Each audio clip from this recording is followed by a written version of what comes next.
They had whispered about her long before the wedding wagon ever reached the ranch. Whispers that crawled through saloons and church benches alike. Cruel murmurs that said no man would ever want a woman built like her. A woman whose shadow stretched longer than most men's pride. A woman whose hands were strong enough to split logs and whose shoulders carried more weight than society ever meant for a bride. Her name was Eleanor Mayfield, though most just called her the giant girl, and when she stood beside other women in town, she looked like she belonged to a different world. A world where women were made of iron and endurance instead of silk and fragility. She had grown up hearing the same sentence spoken in 100 different ways. Too big, too much, too strange, not made for love, not made for children, not made for a man's life. So when she stood in the small wooden church in a borrowed dress stitched to fit her massive frame, her hands trembling despite their strength, she leaned toward the man beside her and whispered the words she had carried like a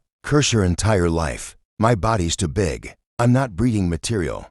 She expected silence, pity, maybe regret. But the rancher, Thomas Calder, did not even flinch. Thomas was not a tall man, nor especially handsome by frontier standards, but his eyes held the quiet certainty of someone who had survived droughts, burials, and loneliness without letting bitterness take root. He turned to her slowly, not embarrassed, not offended, and said in a voice meant only for her, "This land has taught me something, Eleanor. What looks barren to fools often carries the deepest roots." Thomas had married her not for dowry, not for necessity, not for rumors, but because when he saw her lift a fallen fence post alone during a storm, he saw resilience, and in her steady gaze he saw a woman who had never been allowed to believe she was worthy of tenderness. Their marriage was the talk of the county, laughed at by men who drank too much, and women who feared being compared to her strength. But Thomas never once treated Eleanor as something to be endured or corrected.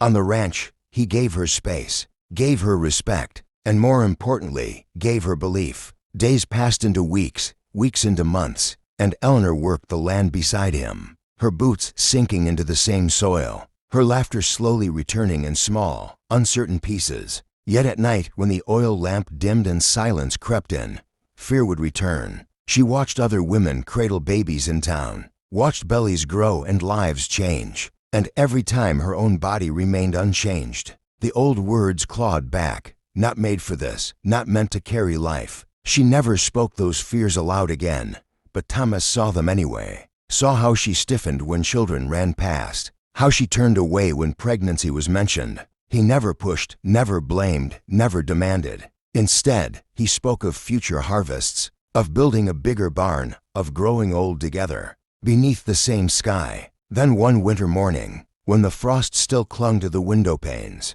and Eleanor woke with a strange heaviness in her chest, something shifted. Weeks later, a traveling doctor confirmed what Eleanor had never dared to hope. She sat frozen on the edge of the bed as the words sank in, her entire life of rejection and doubt crashing against a single, impossible truth. When she told Thomas, she expected disbelief, maybe fear. Instead, he laughed not mockingly, but with a sound so full it seemed to shake the walls and pulled her into an embrace that finally, completely, erased every cruel whisper she had ever heard. News spread faster than wildfire. The same people who once mocked her now stared in stunned silence. The giant bride they said was useless had proven stronger than their narrow beliefs. Eleanor carried that child with pride, not as proof to others, but as proof to herself that her body had never been wrong, only misunderstood. When the baby was born, healthy and loud and perfect, Thomas held his son up to the morning light and said,